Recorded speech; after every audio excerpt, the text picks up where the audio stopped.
आपल्या इचलकरंजीत काय काय खाऊ शकता ते सांगणार आहे 3 मिनिटात. इथे फारच इंटरेस्टिंग पदार्थ मिळतात. चला तर मग आपल्या खाद्य भ्रमंतीला. पश्चिम महाराष्ट्रातलं कोल्हापूर जिल्ह्यातलं प्रमुख शहर इचलकरंजी. याला भारतातलं मँचेस्टर सिटी म्हणतात, कारण इथे मोठ्या प्रमाणात कापड मिल आहेत. अर्थात सुरुवात करायची आहे अवंतीचा वडा खाऊन. लई फेमस ठिकाण आहे.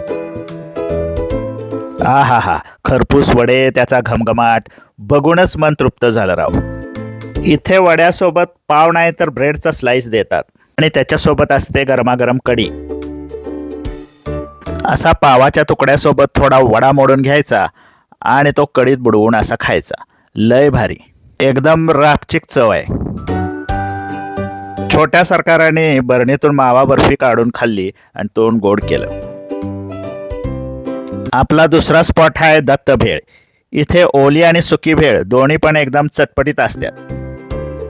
आमच्या सरकाराने होडीच्या आकाराची ही प्लेट टमटमीत भरून घेतल्या आणि पटकन एक चमचा भरून हाणलाच बघा.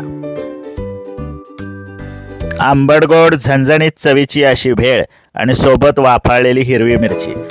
जिंकलंस भावा, जिंकलंस तू. आता खाल्ल्याला जिरवायला तिसरा स्पॉट शोधलाय, सुंदरचा जलजिरा.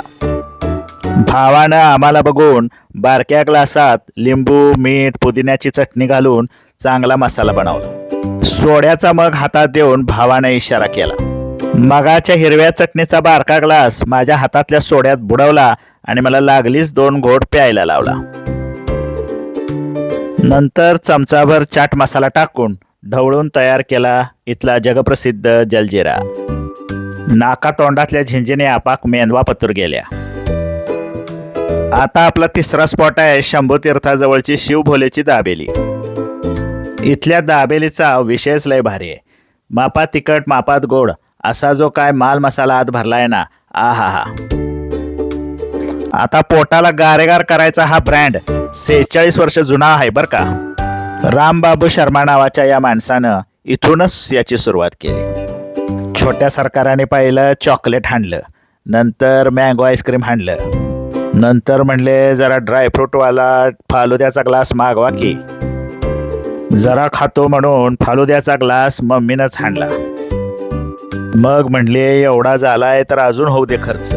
एक कोकोनट आईस्क्रीम आणि एक सीताफळ आईस्क्रीम निवांत बसून खाल्लं. आपलं पोटाचं बजेट संपलं म्हणून, नाहीतर लय मजा आहे बरं का इचलकरंजीत. मंडळी, पुन्हा भेटूया नवीन खाद्य भ्रमंतीला. तोपर्यंत बाय बाय.